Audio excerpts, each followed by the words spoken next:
Well, that was interesting.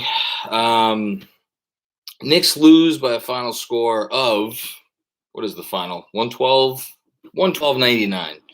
Or excuse me, 112, 100. Forgot about the Obi free throws. Oh my God, what a game. I don't really know where to start, so I'm going to do the best I can here, which is to say, one, kudos to the Knicks bench unit. The Knicks have the best bench in the league. The Knicks have the most exciting bench in the league.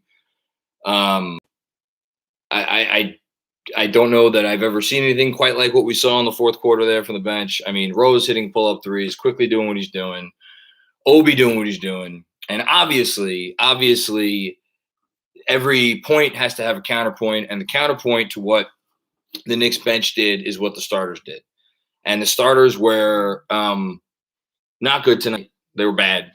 They didn't hit shots, and then worse yet, they let their inability to hit shots and inability to successfully execute offense in the third quarter impact their defense. And I think there are a lot of places where you could go to for why the Knicks lost this game. I don't care about the overturn challenge. That's not why the Knicks lost this game.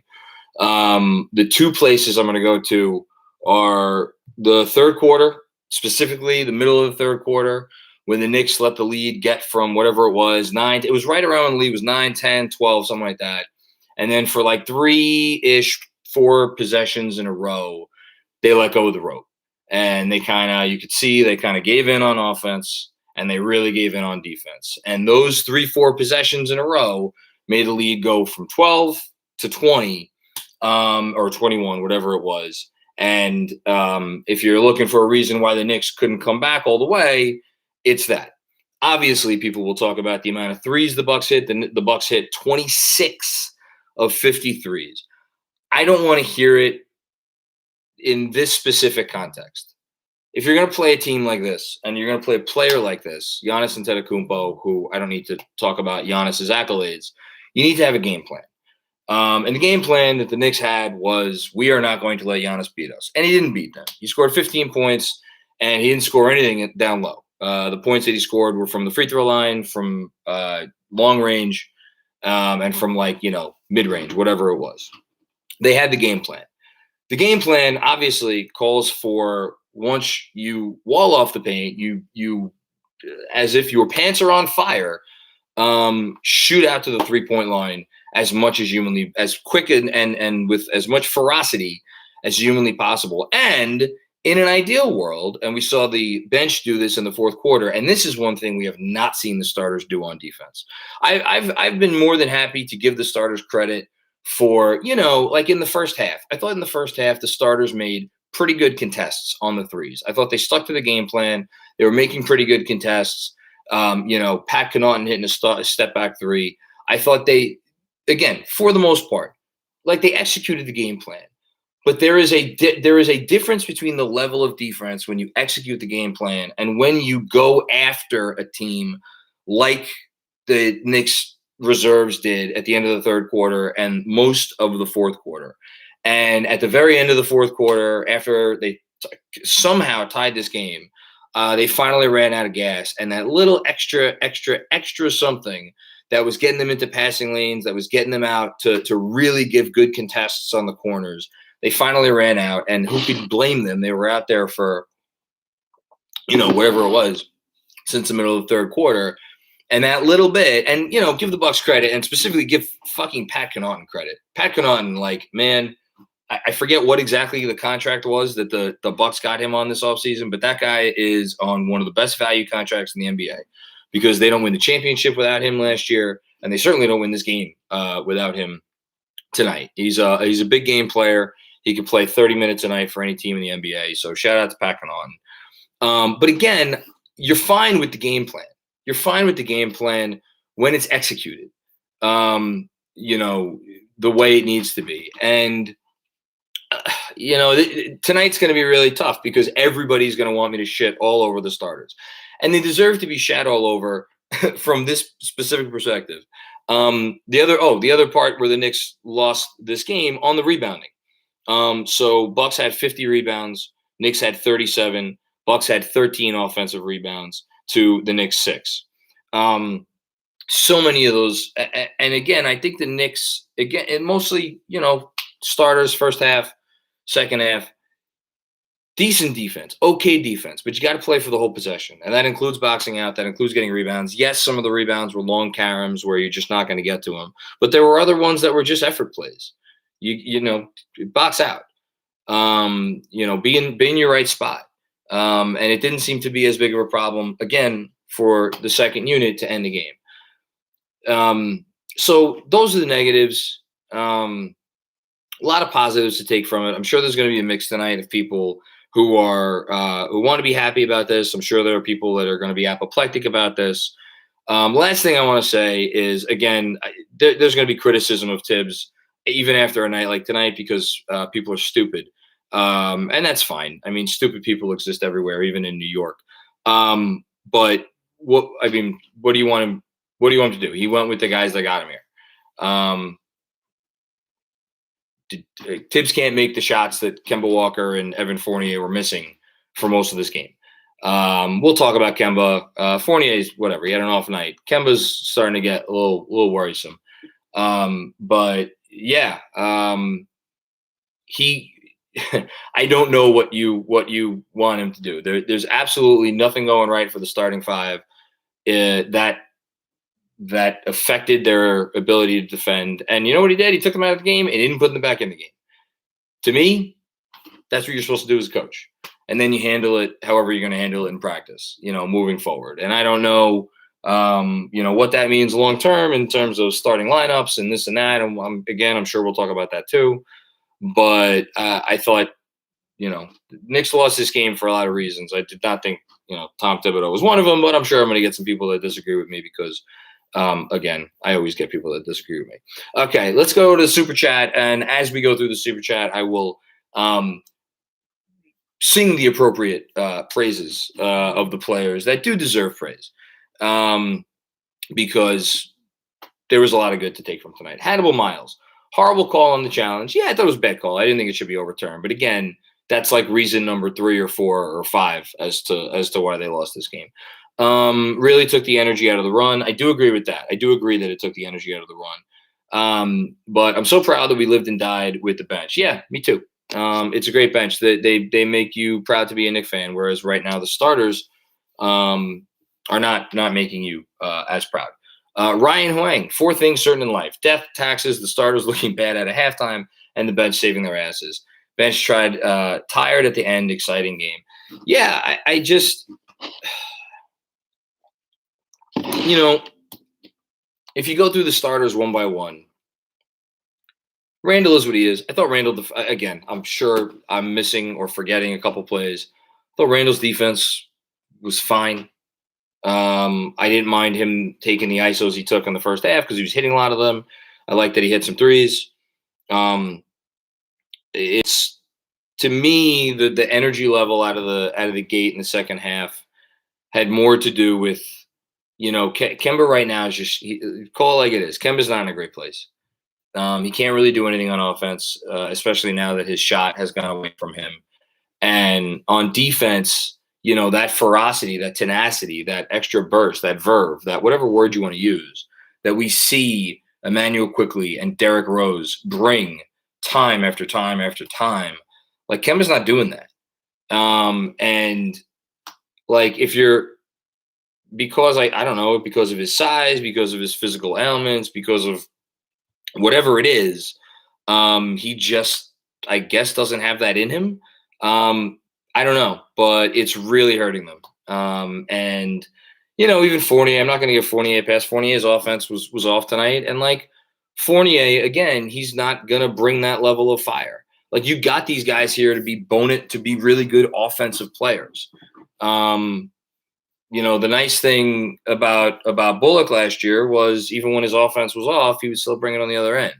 Like, these guys are not doing that much. And it is really hurting them because Julius Randle and RJ are going to have, off moments. And they were not able to save the Knicks with good offense in the beginning of the third quarter. And the other guys weren't. And it was a trickle-down effect. And it is what it is. Let's keep going. Robert Cross, I'll be the guy. How long before Tibbs recognizes Kemba is the third best point guard on the Knicks roster? Hashtag 53 wins. I love that you're staying with the 53 wins. I mean, there's no real conversation right now. Kemba is the third best point guard on the team. I just don't know. I don't know how much rope you give him. I don't have an answer to that question. Do I think that Tibbs should stick him on the bench and take him out of the rotation tomorrow? No, I don't. Do I think that the answer is necessarily to switch around the starting lineup? I don't know that you want to mess with the bench with the best bench unit in the league. That's the other part of it, because there is just something special that these guys have going. I just think the answer is the starters have to play better, and that's trite, and it's probably not terribly satisfying. But like, unless they make a trade, like if this team wants to do what it wants to do, and hopefully it wants to do some things still, like they're going to need that bench. That bench is important. And I don't know that shifting around the pieces and just moving your problem someplace else is going to solve it. I think you just have to solve the problem. And the question right now is, can the problem be solved? It's been 12 games. I'm not ready to give up on Kemba Walker quite yet. I'm sure there are people that are willing to do that. I'm not there yet. Forgotten NYC, eighth fourth quarter threes for Drew and Pat is unacceptable. I lost my voice screaming at the TV to stop doubling. Okay, well then what do you want him to do? You want him to not double, and then you want Giannis to just eat your lunch down low? That's fine. That's another way to go. It's the way that the Suns went in the finals, when they lost. I'm wondering how you feel about that during the course of the game of the fourth quarter when the Knicks were getting in passing lanes. Because again, it's not just about the doubling. It's about the doubling, and it's about the activity before you double, while you're doubling. That creates turnovers. It leads to splash plays. It leads to energy, all this other shit. And then on top of that, when you double, and you double effectively, and you double smartly, and you double with energy, you're not necessarily going to give up open threes. And, by the way, a couple of those threes were like tip your cap, man. Like the backbreaking three, I thought, was the Giroux three that I think it was when they were either down by one or they were tied, and Drew hit a three to put them back up. Like, that was just around a screen. Like, Kemba went over the screen and Drew fired away. That's not a guy who usually fires away with confidence from that distance. He did. That was the real backbreaker. And then from that was the only one I thought in that whole stretch that you could really get mad at. And then in the last 3 to 4 minutes, whatever it was, is when they started to lose their energy and they weren't getting out on those threes as much. And, oh, by the way, go watch those replays. Like, the contests were decent, they weren't terrible contests by the bench there at the end of the game. Look, that's the game plan. And as an aside, the Bucks went 26 of 50 from three. That is not something that you are ever going to expect. You can never count on that. I don't care how open the shots are. You can never count on that from an NBA team. And they did, and they still scored only 111 points. If you normalize that even a bit, if you make it 22 or 23 of 50, all of a sudden you hold the team to 100 points. You should always be able to win that game. Again, I'm not calling out a game plan that is a sound game plan when you're dealing with a guy like that can do that kind of special stuff. He's a two-time MVP and a reigning Finals MVP. You have to adjust to handle guys of that nature, even if it's not enjoyable to watch the result of how you adjust. You pick your poison. It's a pick your poison league, especially when you're playing, the defending champs. Travis Stroud, we need to figure out why the starters don't seem to have any heart, and we need to figure it out fast. Yeah, I don't know if it's hard. I think it might be more physical with Kemba than anything. I think he might just be strong. I mean, where he was able to drive baseline there, it was the last play of his I remember in this game, and he just put up the absolute wildest shot I think I've ever seen Kemba Walker put up, and it bounced off the top of the backboard and then went behind it. I mean, and then early in the game where he broke down the guy, off the dribble on the 3-point line, I was like, hey, great. And then he doesn't even look to shoot the ball. It's a shovel pass to Mitch.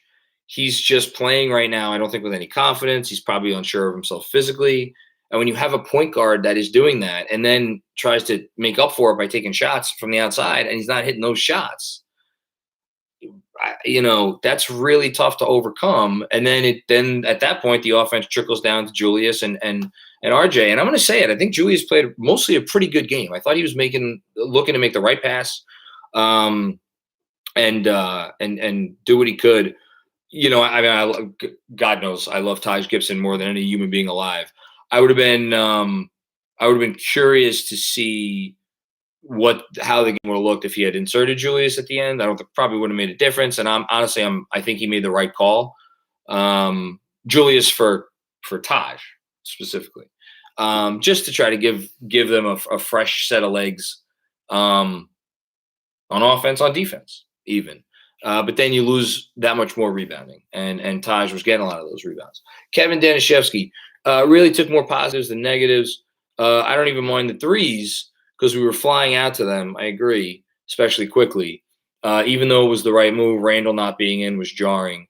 You read my mind, obviously.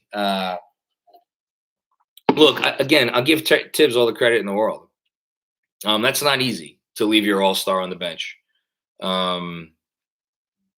But he did it, and I wonder if it was to send a little bit of a message. We have Tibbs coming up post-game, so we'll hear what he has to say.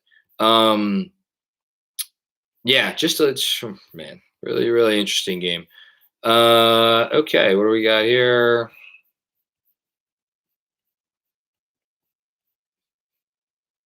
Sorry. Oh, my gosh. You guys are on fire in the super chat. Okay.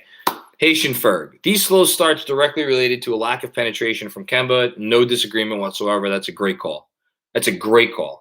And I don't know if it's just the lack, their inability to generate solid offense. And you see Kemba. He keeps trying to break guys down, and there's just nothing there. Poor shot selection. Yeah, I didn't love the shot selection in the first half. Due to stagnant offense, it all falls on point guard play. Yeah, I'm not going to disagree there. It's a good comment. Joe Lacalandra, yeah.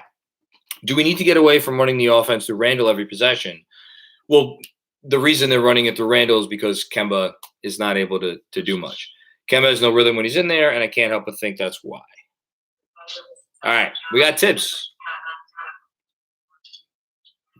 Defensively, after the defensive trophy to come back, everything getting this stuff. Yeah, Jones just got in the hole, so got to do better. Oh, he's in a talkative mood tonight. The rebounding was a problem, so that's probably the biggest thing. I thought the game in Milwaukee, we played them 5 days ago, so you knew they were going to come in with an intensity to them, and I think we out-rebounded them in the game in Milwaukee pretty badly, and they out-rebounded us, and that's really the story of the game. So, they hit some threes, so obviously got to close harder, but they played well, give them credit, and we got to do better. So Rebecca's asking about riding with the bench.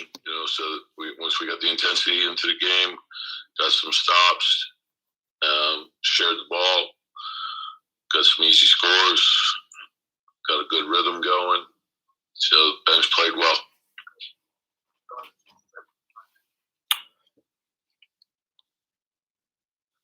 Yeah, just, we didn't play well. That's it. And that's, we got to figure it out. And, right now we're playing well on the road and we're not playing well at home, which is unusual. So, we've got to get that straightened out.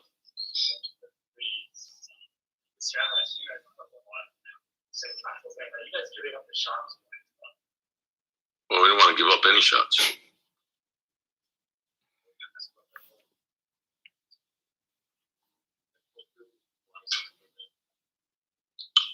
Just got to figure it out. We got to do better. That's what I do know. You can't pick and choose what you're going to be good at. The defense, the rebounding, the low turnovers, that has to be consistent. That has to be every night. We got to be able to count on that. Another question about the bench unit. Just, how connected they were. And, you're in a hole like that, so the urgency came in. And so Derek got us going. We got some easy scores. We knocked down some threes, made up ground by shooting a three. So we had opportunities to drive the ball, and we got to share it. We got to spray it out.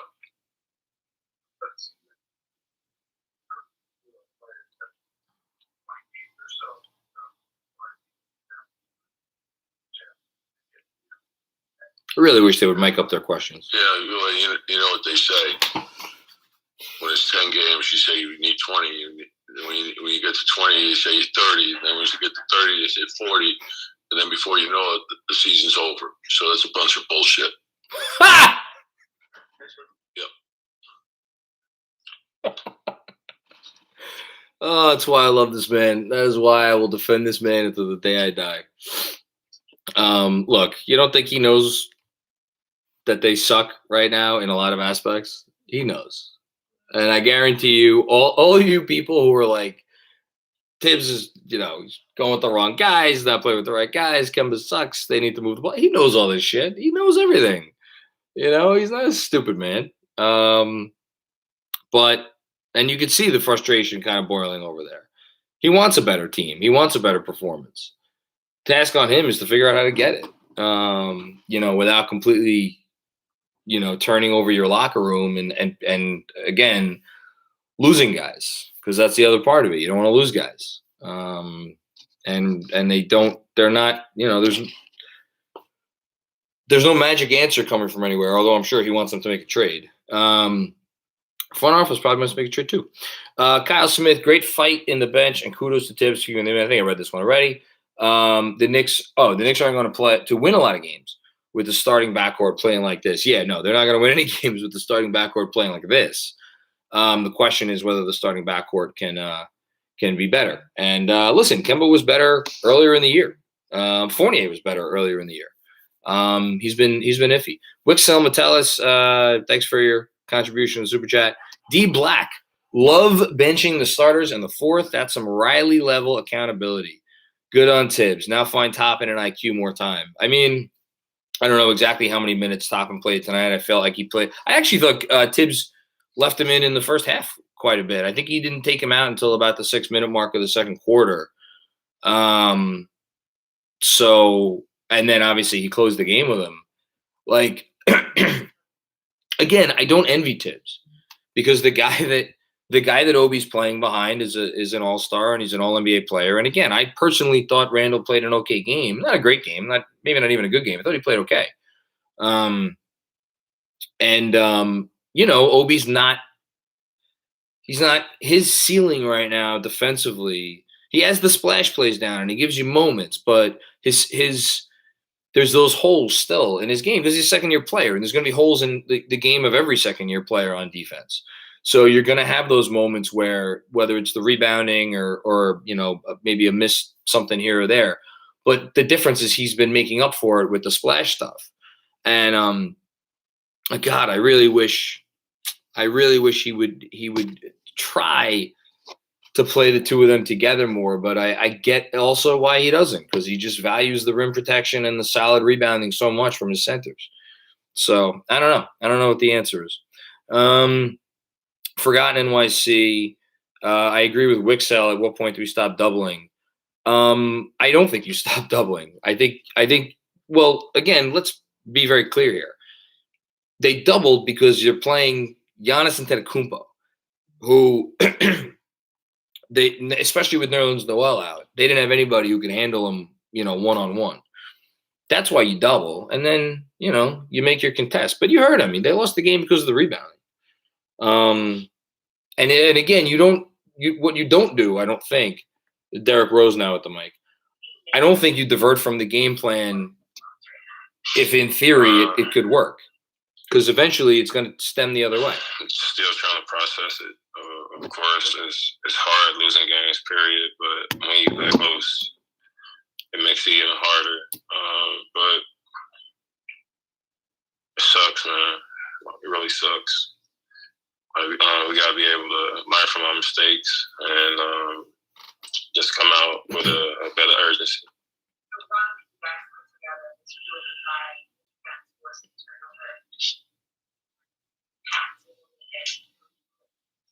Yeah. At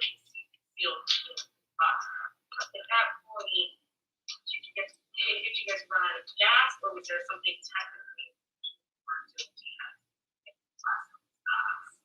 You're asking if they ran out of gas at the very I end. can't put a finger on it. I think it came from us not making shots on the other end, then them putting pressure on us by using Giannis and Drew and pick and roll to swing the ball to the corners. I think they hit like 3 straight threes in the corner, and they was just trying to expose us in different ways to make us help or overhelp and spray out for threes.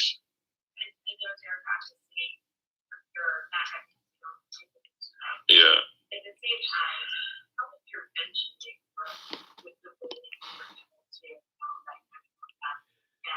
finish the game? How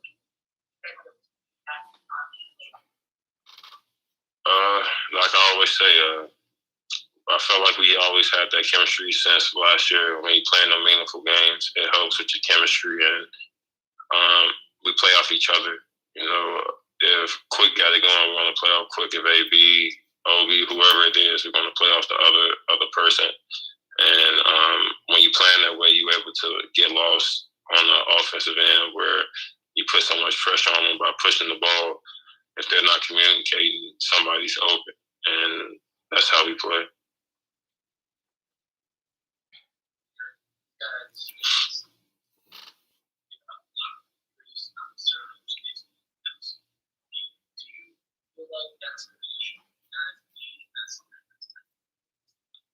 No, the attempts is cool, but as long as you're contesting them, you're not going to shut or limit guys to under 30 or 23s. People force threes up sometimes, especially when you're dealing with great shooting teams. But it's all about contesting the shots. I think the percentage is like 15.8 when you contest in the league, and with our whole team knowing that no matter if the guy is open or you're right there, you got to just contest. And if you mess up, hard work and effort should make up for whatever mistake you done on that end of the ball with defense. So, it's the league. You're not going to make everybody miss, but as long as you get an effort, like some should give.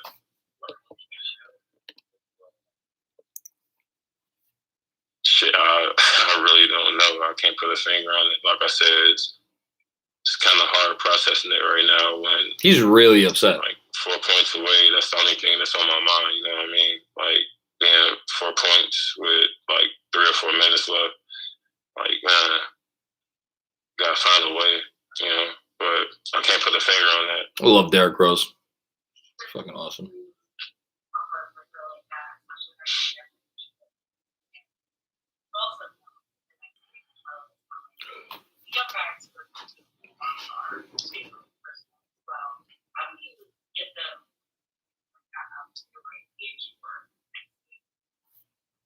You know, it's all about having amnesia. Tonight is going to hurt, of course, but normally after you look at film and you get a practice in or you get a workout in, it's on the back of your mind. Like you're not really thinking about it. And it's in the back of your mind. So tomorrow after we look at film, be able to process and try to correct some of our mistakes. We got to go into Charlotte with a determination where they playing great. They're a young team. They like to get out and run. They shoot a lot of threes. They're playing with a lot of confidence. Yeah. And we got to be able to withstand their runs because they can put points up on the board.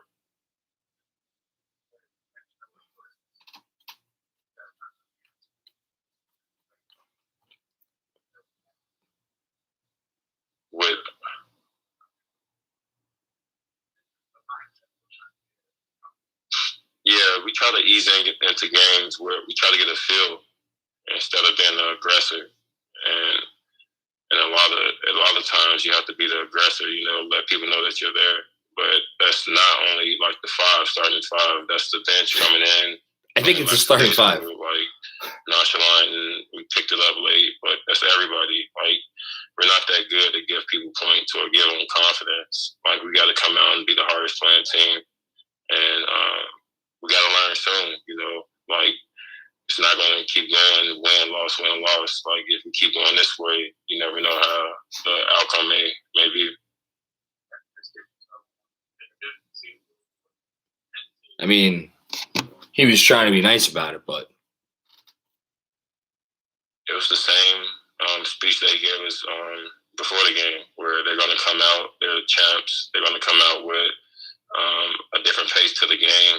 The way we beat them last time, it was bad. They felt bad about that, and the whole spiel about that, trying to get prep talk guys to play harder, and we got to learn soon than later. All right. Okay, CT Pittman, patron saint of the Super Chat. My only issue with the starters is that they don't play defense as intensely as the bench guys. Effort comes from within. Completely agree. And again, I want to just make sure I key in on this point. They let go of the rope, not only in the third quarter, especially in the middle of the third quarter, but really most of the beginning of the third quarter, but also that last minute or two of the second quarter. Because that was a whatever it was, 1 point game, 2 point game, and then all of a sudden you go into halftime and it's a 9 point game. And again, they let go of the rope there at the end, and the effort on the contests there was not what you wanted. So between that and the third quarter, and then the complete inability to generate offense, that's where I have a tough time saying the game plan where you double and then try to get back on the threes was the problem. Because if you don't have those lapses on offense and on defense for a fairly significant stretch of the game, then we're not sitting here talking about this. Like, this game plan can work. It just, as CT Pittman recognizes, it needs the intensity. It's what Tibbs said. It's what Rose said. Like, everybody recognizes it.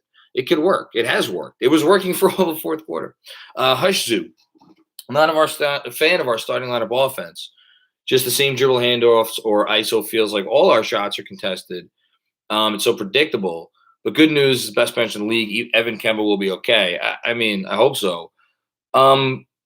Like, good lineups come from guys hitting. Like, if you don't have, I mean, this is the same conversation we always have. You don't have players that the defense is going to fear, and you don't have players that are going to put pressure on the defense.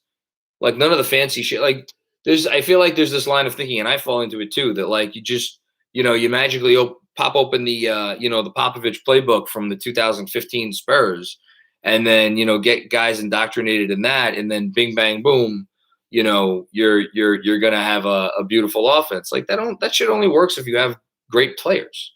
And the Knicks right now, Kemba can't break anybody down.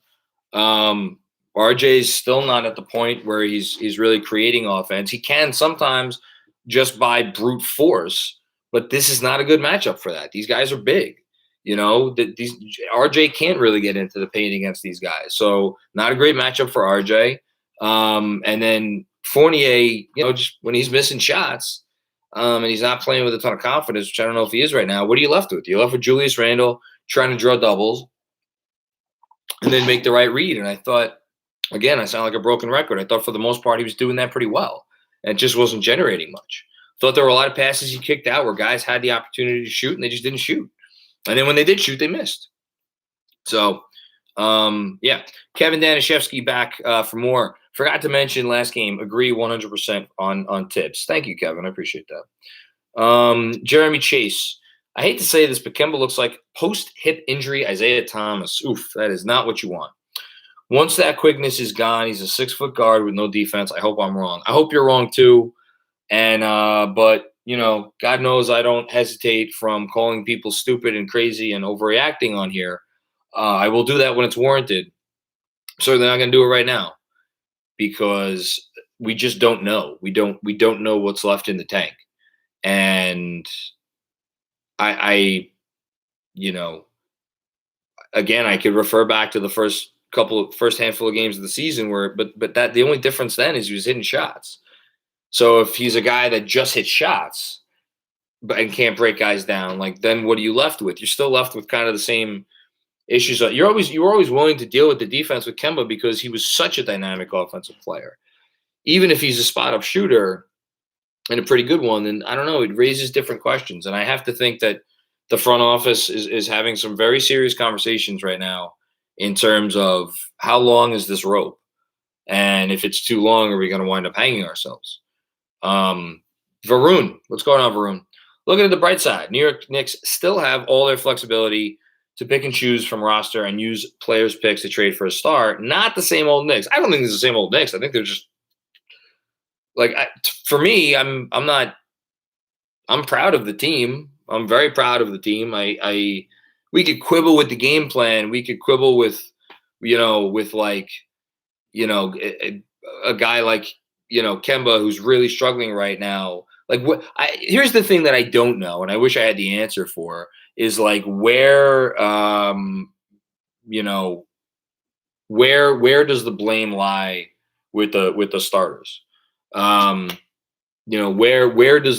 is the spark going to come from? And I don't know. I don't know the answer to that question. And I don't know if I really don't think it's as simple as starting Rose, because that's the most convenient answer. But I don't know. Maybe it is. Maybe it is as simple as that. Do you start Rose and quickly? Oof, that'd be interesting. Rose, quickly, RJ, Julius, and whoever your center is. And then you have, I don't know, I guess the bench would then be Kemba, Evan, Burks, Obi. I don't know if I like the complexion of that. That's why I don't know if I love the complexion of any of these. JD, Maxey starts for a top team in the East, so can IQ. Right on point. I didn't even realize that's what this comment was going to say. Yeah, I think quickly could start. I don't think he's ready to start point guard. But sure, he could start. Maybe that is the answer. I really don't know. Forgotten NYC. Quick shout out to our young Obadiah Toppin Jr. Man, he's awesome to watch. What's so tough for me, the whole season is everybody calling for, Tibbs's head because they want more minutes for Obi. Like, I'm the guy who was leading that charge before the year. I wanted more minutes for Obi more than anyone. I still want more minutes for Obi more than anyone. But I also don't envy the position Tibbs is in. And like, I know there's people in the chat and whatever, watching, listening, that are annoyed with the fact that I'm a Tibbs apologist. And again, I would just recommend you listen to the intro to today's podcast. I'm not pulling this out of my ass. There's a reason why I have the deference that I do to someone who has gotten to this point in their profession and earned it. And apologies that I don't instead favor the opinion of somebody sitting and watching from their couch. I watch from my couch, and I am the first person to be like, I don't fucking know a hundredth of what that man does. So it's not like I'm singling myself out and being like, oh, I know, but you don't. I don't fucking know. He knows. It's just, you need the players. Court Dog. Media has to stop citing last season's 3-point defense that was so good. Knicks led the league in opponent missed threes, open missed threes last year. Perimeter D getting lucky. How many career 3-point games are giving up this year? Here's the thing that I always go to with that. I think, yes, there was some luck. Of course there was some luck. But at the same time, you don't finish first without there being something to it. And I think the thing that there was to it is teams never got comfortable playing us. And the reason teams never got comfortable playing us is because pretty much for 48 minutes, the guys were flying around. And right now, only the bench is flying around. And the starters are not flying around with that same level of intensity. I will continue to believe this defense could work. And I just, again, maybe there needs to be a personnel change. And again, I think it was, to be very clear, it was exponentially worse tonight, or more obvious tonight, or whatever you want to say tonight, because of who they were guarding and the specific game plan. And again, we're talking again. They didn't lose this game because of defense. They lost this game because they couldn't fucking. They had 46 points in the middle of the third quarter. Let's recognize that for a sec, guys. What else we got here? Continuing to I love when the super chat does this to me. I'm getting someone else on the podium soon. Edward Lexington, thank you for your contribution to the super chat. We appreciate you.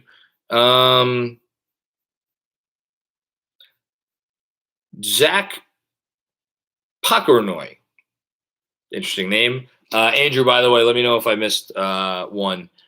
Shoot me a text. Hopefully, Tibbs sticking with the bench in the fourth is the kick in the ass the starters need. I think they need to run more high pick and roll for Kemba. Maybe high pick and roll gets them going. It's worth a shot. Sure, that's fair. Ryan, back for more. Thank you, Ryan. Huang. Would love to see the starting offense try to get more guys involved each possession than one or two. We have 4 people on the floor who can make a play off the dribble. Don't think we're exploiting it. Yeah, another very fair point. As much as one theory is that Randall is the guy who is easiest to bring to the ball, yeah, I think getting other guys involved more is absolutely valid. And I don't know exactly how that looks. As you guys know, I am certainly not an X's and O's guy, but I think it's very valid, and I would love to see them try anything at this point because right now the offense is in a slump. C.T. Pittman back for more. I'll be at the game versus the Hornets on Friday night. Congratulations. Very nice. Hornets are not good defensively. They are, in fact, the worst offense, or excuse me, they are the worst defense in the league. They are not the worst offense in the league. They're pretty good offense. As you say, giddy up. Yeah, I don't know about this matchup. I'm actually a little worried about this matchup. I think I mentioned on the podcast with Jeremy because I really don't know that what the problems are with our offense right now is what opposing teams are doing to the Knicks. I think the problems with the offense are the offense's own problems. So I wonder, just because they're facing a shitty Hornets defense, is that necessarily going to get them going? I don't know. James Casserly, it's time to start quickly. Defense very improved. I can't disagree with that right now. I do think still 12 games, maybe a little soon. Although I'll say this, I wonder, this is one of those situations like, God, probably getting ahead of myself here. Like if they shut Kemba, they're not going to move Kemba out of the rotation. They're going to trade him, and they're going to come up with an injury. If they came up with an injury and they're like, and he was out for a while, I wonder how it would look if they shortened the rotation and they started quickly, but they played quickly like some crazy number of minutes. They played quickly in rows, both of them like 30 minutes. Maybe got Grimes a little bit in there too. I don't know. I wonder what quickly alone in the starting five how different it would look. But again, Quickly's not a point guard. I shouldn't say that. I don't think Quickly is ready to run point as a starter for an NBA team. He could very well be a point guard. And maybe if he's given the opportunity to run the offense, I would eat my words. God knows of anyone on the team that could make me do it. It's him. I fucking love that kid. Jeremy E. On your point earlier, if Obi actually does reach his potential and rounds out his game, how does that play out for Randall? I mean, I have somebody in my DMs. I think I read it on the pod who wants us to bench Randall and start Obi. I still don't know what Obi's ceiling is. I mean, Julius Randle, the next double that Obi draws in the NBA will be his first. He's not someone who generates offense. He's someone that is right now mostly an opportunist, and he is a beautiful opportunist. And what an opportunist he is. But he is an opportunist for the most part. He's never had a defense gear up to stop him. Whereas defenses gear up to stop Julius Randle literally every minute he's on the floor and every possession of the game. So, we still haven't seen Obi try to be the Obi that he was in college, the guy that they obviously ran the offense through and they would dump it down and he'd draw doubles and this and that and the other thing. I'm as curious to see what that would look like as anyone. Yeah, I don't know. I know this. I know I want to trade him, and I know that probably doesn't make a lot of sense because if Randall's not. So what are you gonna do? You're gonna trade Randall? I don't want to trade Randall either. I don't have a great answer right now, and I apologize for that. I don't have a great answer, other than play them together for 10 to 15 minutes a game. But I don't know if they're ready for that on defense yet. Anthony, maybe if they had a great defensive point guard, how would all this change if they had like DeJounte Murray? Put DeJounte Murray at point, throw RJ out there, and maybe get one more really good wing defender. I bet you could survive for a while there with Randall and Obi as the 4 and the 5. Anthony Sixto, Deary, Tibbs has the starters chug milk at halftime, which causes the slow third quarters. Serious question. What are your thoughts on the most important matchups coming up in the next couple weeks? Okay, I'll go away from the Zoom for a second. The most important matchups in the next couple weeks. How the hell do I get to my... I hate that I can't navigate a goddamn camera. Off the top of my head, I think they need to win the games that they're supposed to win. I think they play the Rockets and the Magic. Those are must-win games. Again, I've always circled that 16-game mark. I want to have at least 10 wins, be 10-6, and that's a little harder now. That means now they need to go, I believe, 3-2 to get there. Oh, yeah, quickly at the mic. I also think they need to win that Pacers game. Don't lose to the Pacers again. Okay, here we go. Oh, one more from CT Pittman. If we shore up the defense and the guys got back to shooting confidently, i.e. Fournier, I think we'll be okay. Is that too optimistic? No, I don't think it's too optimistic. I think you're worried about our chemistry is really high. Kemba we physically. pretty much have the same second unit since last year. So thank you, Andrew. That's 2 years, a full summer of being together. So we know where we like the ball. Our defensive connection is really high. So we just we have a lot of chemistry together. Come back to the next Milwaukee helps for you. You come back to here. Milwaukee's a really good team. We know we got to fight every time we play them. We know it's going to be a dog fight. But really, no matter who we play, if we down, we always got that belief that we can come back. I feel like we did. Our guys, fought really hard tonight. We just couldn't get over the hump. So just got to get ready for the next one.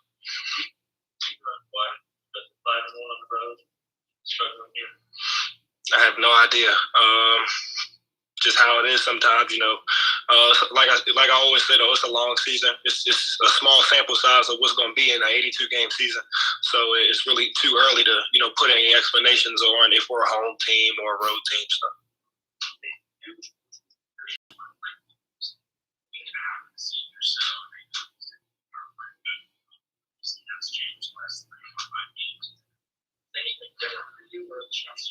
No, I try to do the same thing day in and day out, which is, trust God, read my Bible, make sure that I'm working hard on my craft. My teammates are finding me in great spots. They had been finding me in great spots. The ball just wasn't going in the hoop. So nothing changes for me. Try to do the same thing day in and day out and just trust in my work and trust God. He's been playing great all year. Just wasn't hitting shots.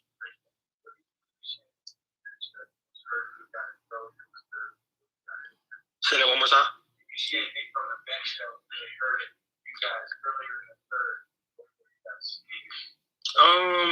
He's asking about a question about the early third. Our bench unit had and our starters they were doing good. Our energy wasn't as high as it needed to be, and sometimes our starters lift us up when our bench is not doing good. So that's why you have a team, so everybody can pick each other up.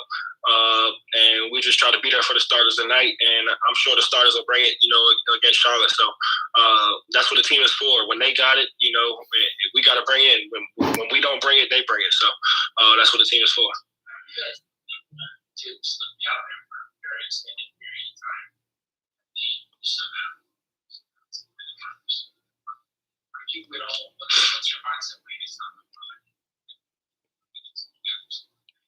My mindset is pretty much the same. Individually, for me, it's always the same. Is If I'm coming out at 6 or 7, I try whatever time I get. I try to play hard and do what my team needs me to do to help the team. And I try to make sure that my plus minus is always good when I go out on the floor. As a team, I think that and our bench guys, I think we feel the same as a team, as a bench unit.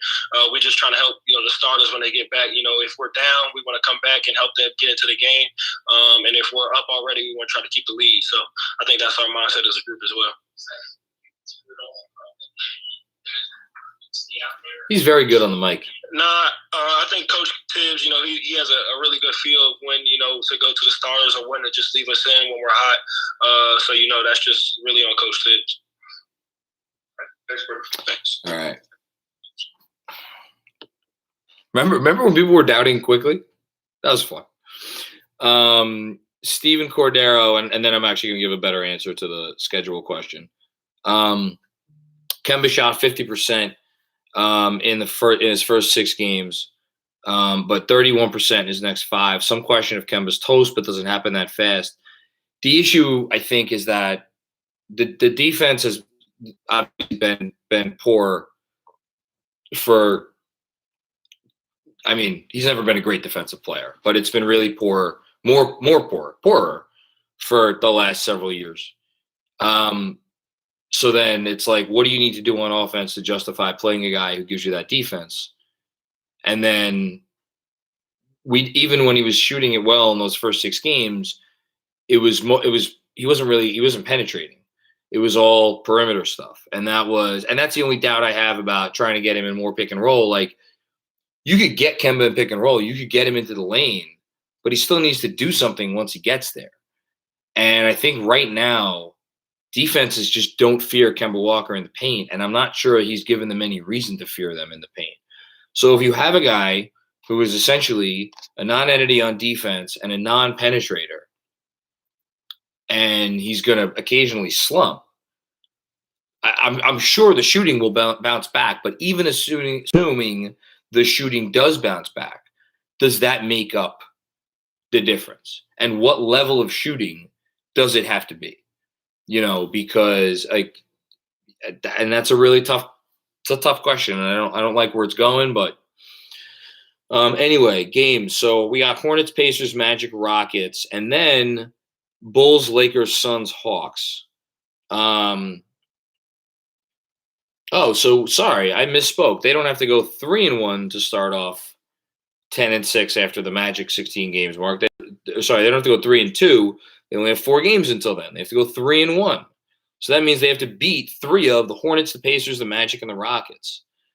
So yeah, I think they got to win one of the next 2 games, and then take care of business against the Magic, and then take care of business against the Rockets. What does that make them? 10-6, and then I don't care if they're 500 for a while, and then maybe hopefully you go on a run late in the season. Start 3 games over 500 after the first 16. Stay 500 for as long as you need to. Try to get 3 more games over 500 over the last stretch of the season. Finish with 47 wins. 47 wins. I told you before the season, I thought they'd be a 47-win team. I would sign for 47 in a heartbeat. Kevin Danishevsky, would you try to play Obi at the 3? Is that crazy? It's funny. I wrote a newsletter on that before the season at the behest of my good buddy Ray Marcano. I don't think it's completely insane, but I don't know. Is that where I don't know that is that the answer right now? But we'll see, I guess. Man, something about these games always end up losing my voice. We got a couple more, then I'll get out of here. PKNY, still in Switzerland. Kevin needs more shots, broke down people fine today. Kevin needs more shots. Broke down people fine today. He's deferring too much, and he's used to taking 25 shots a game. Can't get in a rhythm. Okay, I got you. Again, even I maybe I'm missing it. I don't see him breaking guys down like the Kemba that we used to see.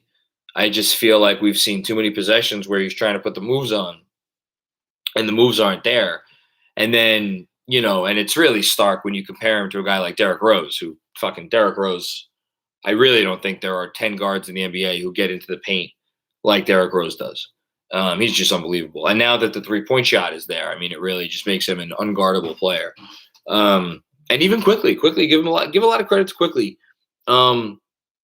Quickly, we've seen this over the last couple of games, really taking his time, maybe pulling it back out if he needs to, but getting downhill and really working the backboard and getting those nice looks to drop off the backboard. I mean, God, amazing that this guy's a second-year player. I can't wait to see where Emmanuel Quickly goes with his career.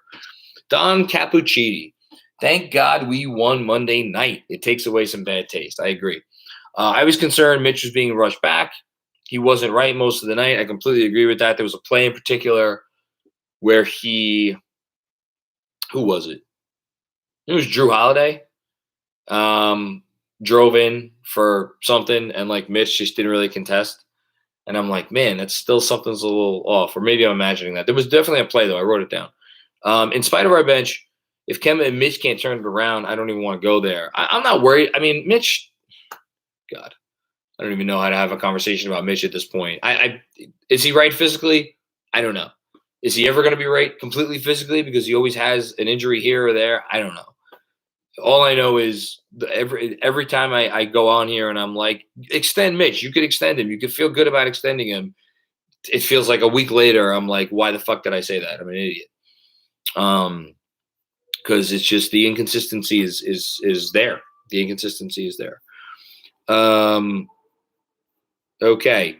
Greg Film Stuff. I think this is okay. Sup, J-Mac? What's going on, Greg? I produce a basketball podcast called The NBA Exchange.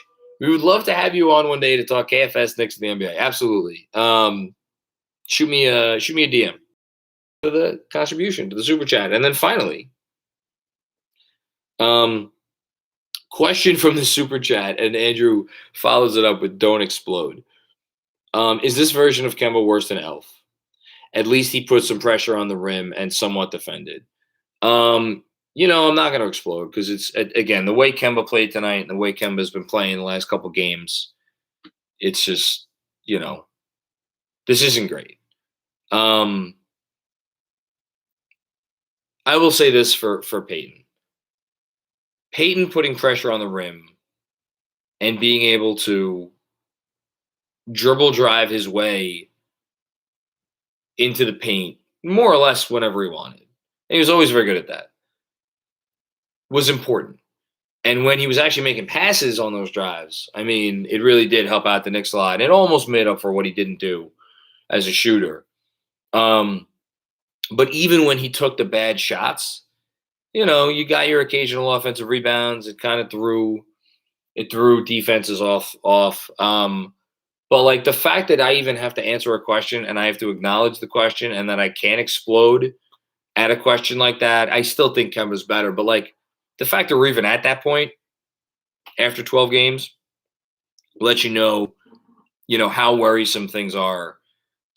Just because, again, this isn't meant to disparage Kemba Walker. We just don't know where he's at physically. I hope he's okay. And I hope, as I think it was CT Pittman who implied earlier, that it is as simple as just adjusting to a different role and not being able to take all the shots in the world and all that stuff. But even if that's the case, do you continue to wait for him to adjust? Do you let him take 20 shots in a game? I don't know that there's any easy answers right now. And it is definitely the first time this season where I feel like I think I said it on a recent podcast, and this is the last thing I'll say.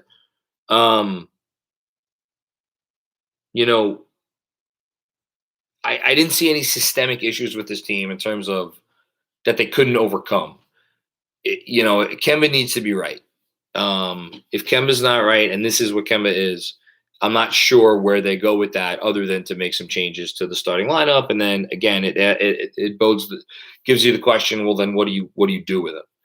And I don't really have a great answer for that. I hope he's fine. I hope we're all overreacting. I hope I will look back on this and laugh at myself and all of us for questioning whether or not Kemba Walker is has anything left. I don't know how this turned into like a referendum on Kemba. But it did. You never know which way these things are going to go. All right. Thanks for tuning in tonight. Wow, it took it almost an hour. Let's get it to the full hour. Here we go. 57, 58, 59. An hour. Okay. Thanks, everybody. Don't forget to hit the like button if you enjoyed me attempting to make sense of this team and this game.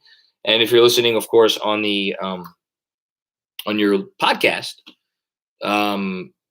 feel free to rate, review, and if you're not already, subscribe. All right. See everybody later, and hope everybody has a good end to their week.